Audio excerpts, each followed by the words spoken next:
Buenos dias, mi gente. My name is Hector. This one is Bella trying to eat my peanut butter. And welcome to the channel.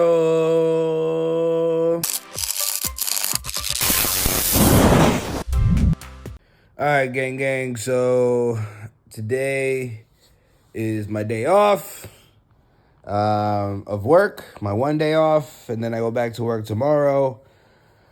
But I'm still going to be doing physical therapy today, which is at 3. So that's later on. And then gym with Michi at Planet Fitness today. So it's going to be an active day for me. But I'll be at the crib pretty much chilling for the first part. It's just about to be 10 o'clock. I woke up. Well, I went to bed around 1:30. I knocked out immediately once I got home because Michi started icing my knee from what I touched base on last video. My knee was hurting a lot. So when I got home, she was already awake. So she started icing my knee and then I passed out. But then I woke up when she was leaving, which was around 6:30. And then I passed back out again. And then I just woke up not too long ago. And I made breakfast, which is 3 tablespoons of PB2, 2 of those being the Nutella one, and then 1 of it being just the regular peanut butter. And then I got sugar-free strawberry jam on 4 pieces of keto wheat toast. So this is what that's looking like. So I'm about to grub down, and I got my protein shake over there with also a big mug of water. This is my breakfast for right now. I don't have any other protein. I gotta go grocery shopping. So it'll probably be today since it's my only day off. So I'll probably get that done shortly. Depending. I gotta see how everything shapes up because I gotta make sure I leave with time for physical therapy and all that stuff. I'll figure it all out. But let me get breakfast in, walk Bella, and then plan out the day. We're back from the walk. It was a nice walk. It is hot outside, but it's supposed to be storming later. So as I was walking, I built a grocery list on Acme, which is our closest grocery store, which is only a few blocks away. Typically, we walk to Acme and get our groceries. But because it's my only day off, Michi's at work, we went ahead and opted just get it delivered today. So it'll be delivered at 5 o'clock-ish today. While I edit the video and stuff, and I got to go to physical therapy, it's just more convenient to do it that way, even though it does cost a bit more. But, the convenience factor is what I tell Michelle. We pay for the convenience because not convenience is not always free, So, we got a decent amount of stuff for $250, which was the cap, because I was like, well, I want $200 in groceries plus tax and shipping and delivery and tip. I'm aiming around $250. So I was able to nail it just at that point with including Bella's food and laundry detergent because we ran out. So I think, all in all, it was a good grocery haul. So I'm reviewing my grocery haul, and I just want to touch base on a couple things as to why I'm making decisions as to what I get. 647 is a brand of bread that I like to eat because it's very low carb, low calorie. If you're a bread lover like myself, I need bread. 647 is a really good option. There are other brands out there that do keto style kind of low carb bread, but 647 I found to have that really good bread texture and taste while keeping carbs very low, calories very low. Continuing on, Rice Krispies. Again, I'd like to have cereal, and instead of just having milk, I make a protein shake and I spill it all around. Everything bagel seasoning, I like to put that on my eggs or whatever else. What else do I got in here? Almond milk. I always get unsweetened almond milk. I don't get the sweetened ones or anything. Sweetened almond milk is the best milk alternative. Eggs are eggs. I got a lot of eggs because I eat a lot of eggs. So egg whites and eggs is typical in my grocery haul. Reduced fat cream cheese, self-explanatory for my bagels. 2 tablespoons goes a long way. It's a lot more than I thought it would be. And that's usually what the nutritional, the serving size is. Cheese is cheese. Turkey, deli style, just in case if I want a sandwich or if I want to put in my eggs. That's a good protein source. Asparagus is asparagus. Cilantro. Sweet potato is a great carb. It's a slow digesting carb. So if you're going to eat that for dinner, make sure it's not too late. But it is a great source of carb. Again, carb is your friend. Pesto is just a sauce I want to put in my pasta. Same thing with Alfredo and tomato basil. All right, now we're in the meats. I did order 96.4 beef. 96.4 meaning 96% lean meat, 4% fat. You can't get any better than that. I think there's 98.2. But I've rarely ever, if any time I've ever seen it, I've always seen 96.4 as the best one. Obviously, the more fat in there, the more flavor there's going to be in the meat. But if you're trying to cut weight, trying to lean up, you got to reduce that fat count. So 96.4 is a good option. It's my preferred option. And then I have, just more deli food, deli rotisserie chicken, chicken breast. If I'm going to get chicken, I usually get ground chicken or chicken breast, ground turkey, and then just stir strips of beef. And that's pretty much it. It's all purposeful. It's all meant to continue my diet and lifestyle. And you don't have to eat terribly to lose weight. Like, it's not just chicken and rice. It's not just it's not just salads. Like, not one thing have you seen of salads. I still have vegetables in the freezer. That's why I haven't ordered any vegetables. But once those are out, then I have to re-up on the vegetables. But I do need to better myself on my vegetable intake. I honestly have to work on, because sometimes I just don't eat vegetables in the whole day. But you could eat good food and lose weight. You just have to be able to make the right choices, and know how to season your food. That's pretty much it. But that's pretty much the breakdown of my grocery haul. Thank you for coming to my Tech Talk. I'm going to finish my edit here. That's what I'm working on here while I watch Eric Janicki on leg day. The stuff I watch and the stuff I read about is all about bodybuilding and working out and nutrition. And this is why I learned a lot of stuff, like between talking to my coach and her teaching me, and just doing my own research. You apply all the stuff that comes in your way to best fit into your life, and that's how you remain consistent. So, I digress. So I'm going to be finishing up here and then physical therapy soon. So I'll see y'all when I get to that point.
Uber. How are you, Uber? Thank you for being on time. Say something. The fact that I'm so immune to your shit is like diabolical. We got our groceries delivered, so we're gonna go put them away, and then leg day. Leg day. On the way to the gym. She's not feeling the greatest. And I'm pretty frustrated. CapCut continuously crashes while I'm trying to export the video so I can upload today's video. I don't know. It's probably gonna be a late upload, if an upload at all. I don't know, man. I'm just trying to figure it out as I go. I guess an iPad Pro is not good enough for CapCut. Whatever, man. I'm gonna just get this frustration out in the gym. Leg day. Let's get to the gym. I'm definitely gonna need it today. All right, we here. Let's get it. Leg day.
All done, all done. Got a good leg day in. Michelle got nauseous and threw up in the middle of the workout, so I pardoned her for the rest of the workout. But she pushed herself to the point where she's throwing up. While that's not the greatest thing, that means she's pushing herself to the limit, and she's not used to that. So I'm very proud of her. All right, good gang. It's that time to wrap up the video. We got home. It's about to be 11, and we ate chicken and rice. Very simple. But just to close out the day, get the macros in. It was a really good leg day. Even though I was in a lot of pain this morning and afternoon, and a lot of pain yesterday, leg day was actually pretty good. Like, it was actually really good. I didn't feel the pain really affect me. The only time I ever really felt it was on the leg extensions, but that's normal because I still can't really put any weight on my leg. So what I do is I kind of push the leg up on the pad, but my right leg is really maintaining most of that weight. So I'm kind of just like assisting my right leg with my left leg. I'm not doing the weight with my left leg, if that makes any sense. But it still does not feel great. Even if I put the lowest amount of weight on the pad, which is 10 pounds, I wouldn't be able to push it with my left leg alone. So there's absolutely no strength in the knee yet, but it is getting better as the weeks go by. I could feel it. Hopefully in the next couple months, I'll be able to start doing solo leg extensions on the left leg with 10 pounds, and then slowly progress from there. So, but yeah, I digress. Great leg day. Tomorrow is a push day. Excited for that. But macros will be here, so you can see all the macros. It was a good day of eats. We got our groceries again, so I'll be able to hit my protein more consistently, and all that stuff. So appreciate you guys. You already know. Like, comment, and subscribe. We only on the way up. All gas, no brakes with it, you Appreciate you guys. Have a good night. Woo-hoo. Thank you for watching, guys. If you would like to watch last week's video, the video will be to the right. My social handles will be right below. And as always, all gas and no brakes with it. If you would like to continue this journey, just go ahead and hit that like and subscribe button. I appreciate you guys. Have a great day.